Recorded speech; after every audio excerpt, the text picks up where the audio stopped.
What we are bringing you another fantasy football. My opinions, I guess I blanked for what I was about to say there. But today we are going to focus on the rookies in fantasy football. Now I know a lot of times rookies don't have uh, the best first seasons, especially with everything going on with COVID-19. They have even less practice. But these are kind of if you're doing a dynasty league or a keepers league or even a 1 year draft, these would kind of be the guys that I would keep a lookout for and maybe hold on to if you are doing those dynasty or keeper leagues. So with that being said, again, this is fantasy perspective. This is not who I think is the best overall player. I did want to just reiterate that. This is in terms of a fantasy perspective, in terms of stats that they could put up for year one, right? I know I said these could be guys to keep if you're doing those dynasty keeper leagues, but in terms of year one, I'm going to kind of go over my top picks for if you're looking for rookies, which you may be able to get in the later rounds because they are rookies. So my first one, this is my top pick, is Clyde EdwardsHelaire with the Kansas City Chiefs, the running back. He, with Damian Williams electing not to play, he's going to be their plug-and-play starter. I know they've signed a couple of guys here and there, but he's going to be their starter. I think he's their most talented running back, even with Damian Williams. That's why I think he could be a good keeper as well. But in terms of a rookie season, ESPN has him projected almost 1,000 yards. They have him 892 rushing yards, 8 rushing touchdowns, 48 receiving yards, or 48 catches, and 401 receiving yards with 3 touchdowns. I think where he's really going to make the impact is receiving. He is an explosive. He's a small dude, but he's an explosive athlete with his cuts. Not necessarily speed. He's not a burner, but he's fast. But his cuts, his jukes, it's going to fit perfectly in that wide open offense. So he is my number one pick. If you're looking for a rookie, you could probably get him a little bit later than that first wave of running backs as well. He's my number one. I think he's going to be pretty good with the Chiefs. My second pick, and this is not all of them will be in order, but Henry Ruggs is definitely my second pick in terms of rookies. I have heard this could just be Gruden hyping him up, but I've heard nothing but spectacular. Apparently, he's been the best player in Raiders training camp, and that doesn't shock me because he is insanely fast. So I think I know a lot of people criticize Derek Carr and say he doesn't get the ball down the field. I agree. But who knows? Maybe he kind of opens it up, and also maybe they force him to throw it down the field with Henry Ruggs. And even if you just throw a crossing route, this dude could take anything to the house. And now, unfortunately, Tyrell Williams, I am recording this on the day that he got injured. So that is unfortunate for him. Hope he does make a quick and healthy recovery. But that just makes Henry Ruggs even more of the option. I mean, Tyrell Williams was probably going to be their number one in terms of targets, but now they have Hunter Renfrow and Ruggs, and I know Darren Waller, a couple other guys, but Ruggs, I think he's going to be a stud. He may be, in terms of out of the gates, he may be one of the best rookies. ESPN has him projected 53 catches with 709 receiving yards and 4 touchdowns. I think he would be my second rookie I would pick if you were kind of looking for rookie players. I think he's going to be pretty good. My next rookie is Brandon Ayuk. Now, if you watched my sleepers, I have him in my sleepers video, so make sure you watch that because I'll go a little bit more into why I picked him in the sleepers. Biggest thing is with Deebo Samuel's injured, he's going to be their number one. Again, I've heard nothing but great things. Apparently, he's been their best receiver as a rookie in camp. Again, it is camp. I understand you can't always believe all the hype, but I think he's explosive. Kyle Shanahan can get him the ball. I think they're going to find creative ways to get him the ball, kind of like they did with Debo. I think he could have a pretty good rookie season. ESPN has him with 42 catches, 575 yards, and 4 touchdowns. He could have more than that, depending on how long Debo Samuels is hurt. So we'll see. But he's my third. These just happen to be in order of how I would rank them. But again, not everyone is in order. I did just want to specify that. But he would be my third. My next is Jerry Jeudy. Now, I've seen Jerry Jeudy, Broncos wide receiver. I've seen a lot of, I guess, skepticism, which is understandable because they don't really know Drew Lock. Is he the answer? Is he the guy that Denver hopes and thinks he is? I don't know. No, I can't really say anyone does. But the thing is, he is a stud, and he can line up pretty much anywhere. He's actually best in the slot, and they don't really have a slot guy. I know they have KJ Hamler, they have Cortland Sutton. Cortland Sutton's an outside guy, and you can, in this day and age, you can have 2, even 3 guys kind of roaming that slot job. So I think he will primarily be lining up inside, which will help him, especially as a rookie. You don't have to face all those presses as much and stuff. So I think I know they have a lot of mouths to feed with Sutton, with Fant, with their running backs and stuff. But I think as a rookie, he could put up some pretty good numbers. ESPN has him projected 57 catches, 723 yards, and 4 touchdowns. I would say probably right around there. I don't think he's going to explode, just because of a lot of the question marks and a lot of people to get the ball to. But I think he'll have a pretty stable rookie year, and that's really all you can ask for these rookie guys, especially because Jerry Jeudy is down the list of receivers. There's a lot of good receivers, so I think you can get him pretty late. I think he'll have a pretty good year. My next player is Cam Akers, the running back out of Florida State for the Los Angeles Rams. I don't know why I forgot where the Rams were coming from for a second, but he is the running back for the Rams. I know they have Darrell Henderson and somebody else. I'm blanking on the name. So I don't know if Cam Akers will get the job. Oh, Malcolm Brown. I don't know if that they have Darrell Henderson and Malcolm Brown. I don't know if Cam Akers will be the starter right away, but I think he's a lot more explosive and a lot better than both of Darrell Henderson and Malcolm Brown. The thing is, Malcolm Brown, both of those two, they may cut his carries down in the goal line, which could hurt his fantasy value, but I think give it a couple of weeks, they're going to see that he's the most explosive, most elusive, the fastest running back that they have. And I think he's going to get the majority of the carries. Maybe not, like I said, first 2 weeks, but down the road. The question mark with him is, can he be a better receiver? He didn't get too many catches, but we'll see. I know the Rams, they used to like to use Gurley a lot in the passing game, and I don't think that, honestly, that Henderson or Malcolm Brown are much better receivers than he is. So I think he gets a lot of the carries. ESPN has him getting 804 rushing yards, 7 touchdowns, 22 carries with 181 receiving yards and a touchdown. He may make a majority of his noise as a running back and not necessarily receiving, which may not help in the PPR leagues, but I think he's a pretty good rookie to look out for and potentially keep if you are doing keepers or dynasty league. My next player is a running back in DAndre Swift with the Detroit Lions. I know they do have Kerryon Johnson. I get that. All I have heard from Lions training camp and their practices, this guy looks above and beyond better than Kerryon Johnson.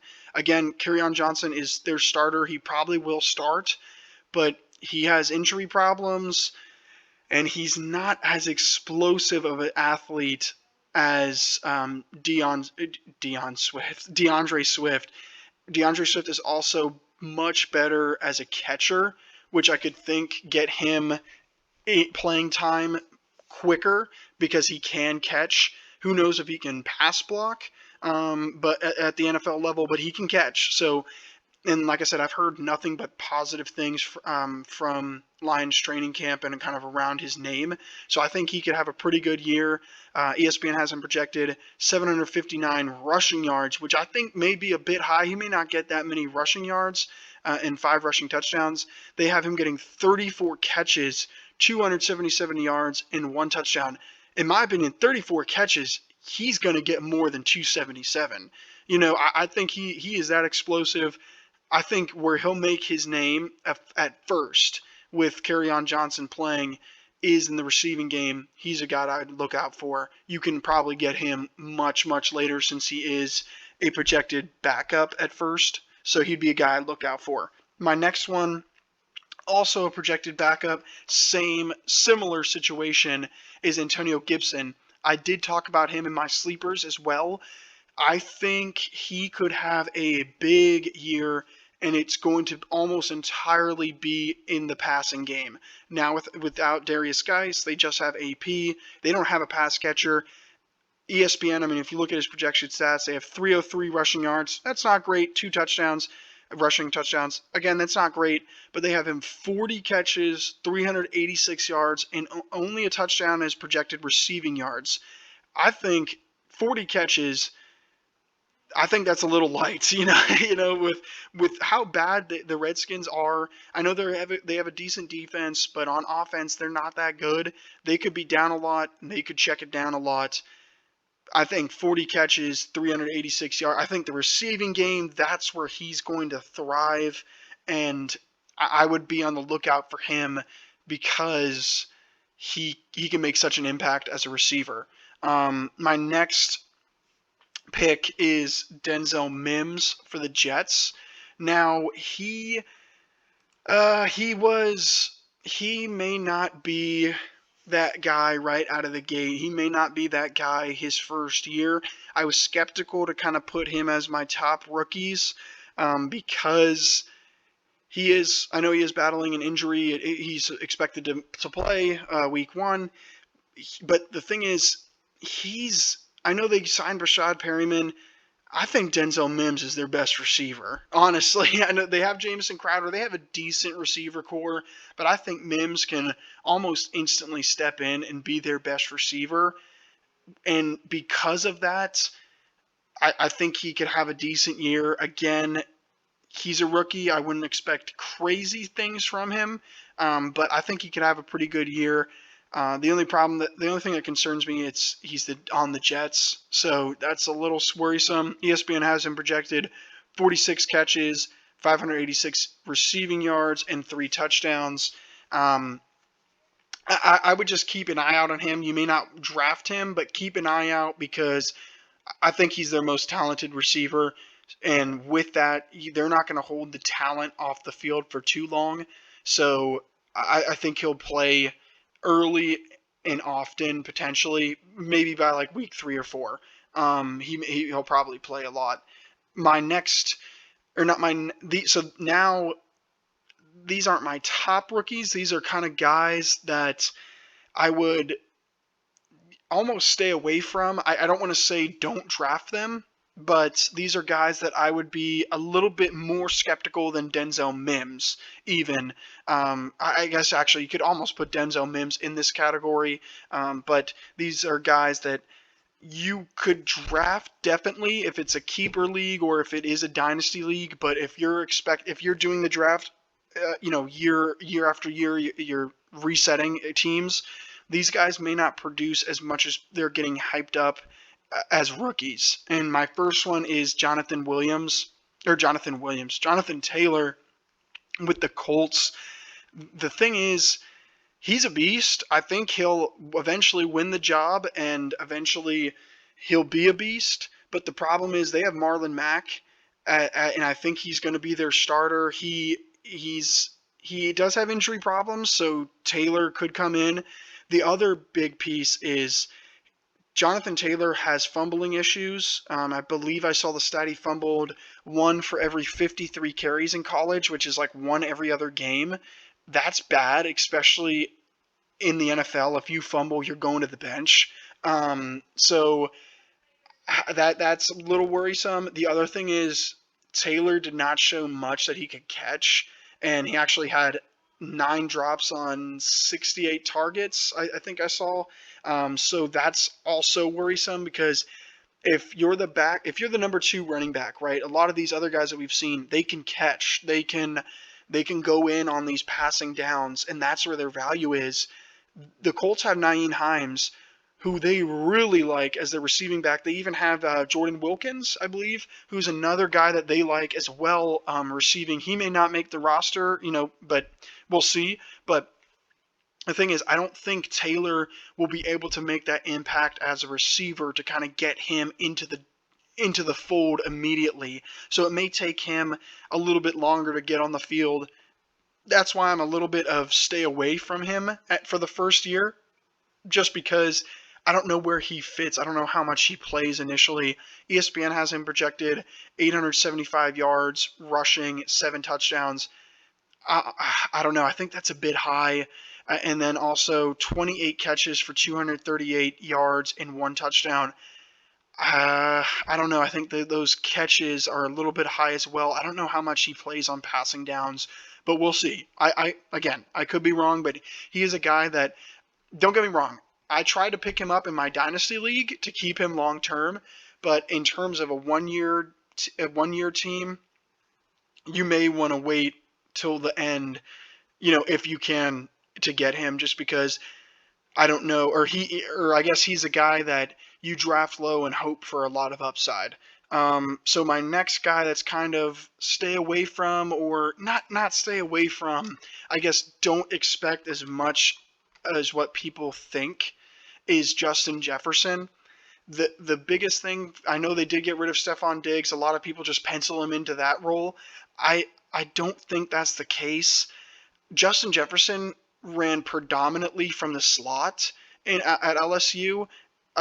Looking at it now, 90% of the time it looks like he was in the slot at LSU, which is crazy, and that's not bad. Again, that is not bad, but Adam Thielen works a lot out of the slot. I'm pretty sure that's actually where he's most effective. Again, you can have multiple guys in the slot with these, 5 and 4 wide receivers, but I don't know. He's another guy. I don't see him getting on the field early and often, and particularly where he thrives. So I don't know if I know before the draft and even after the draft he was getting a lot of hype. I don't know if he has that big of a year at first. Again, these are not hating these players. I think Justin Jefferson and Jonathan Williams will both be beasts. I just think at first, for their rookie year, I'm a little bit lower than what I've seen a lot of people on for them. ESPN has him getting 56 catches, 689 yards, and 4 touchdowns. I guess that's a solid rookie year, but I think that would be a little disappointing for a lot of people that just know him as for the name, So he's a guy I would be cautious of, I guess is the better term. My next person to be cautious of is CeeDee Lamb. Again, think he is a beast. He is going to be a stud wide receiver. He was really good at Oklahoma.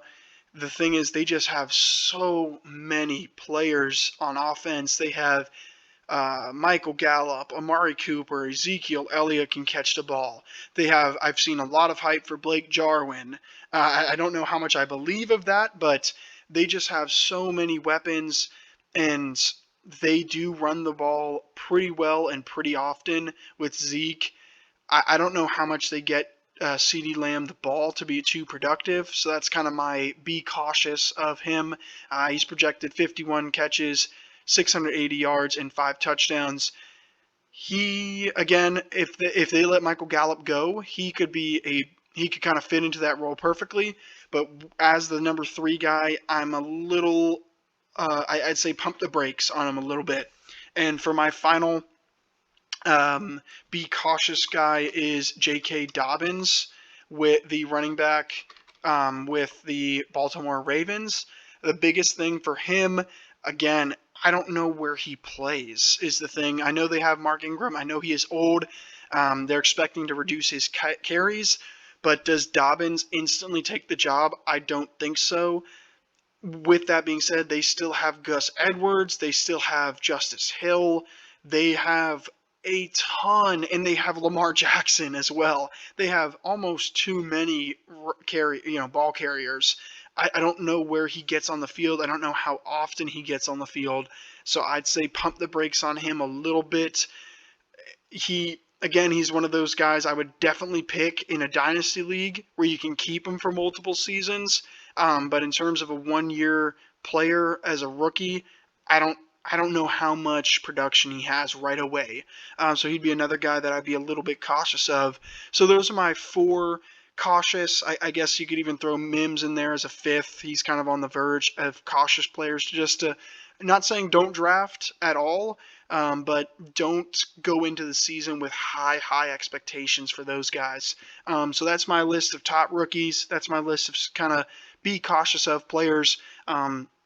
Make sure, as always, to leave your comments down below. Let me know what you guys think. Make sure to like and subscribe. Also, check out my my sleepers video. I know I've referenced it a couple of times. Check that video out as well. Hopefully, I didn't get this video out too late for people drafting, but figured some of these guys may be on on the waiver wire, depending on how deep your league is in terms of players. So yeah. Let me know what you guys think. I will be posting more fantasy videos and more NFL videos now that the season is coming very soon. I cannot wait. So be on the lookout for a lot of NFL content. Thank you guys so much for watching. I'll see you guys next time.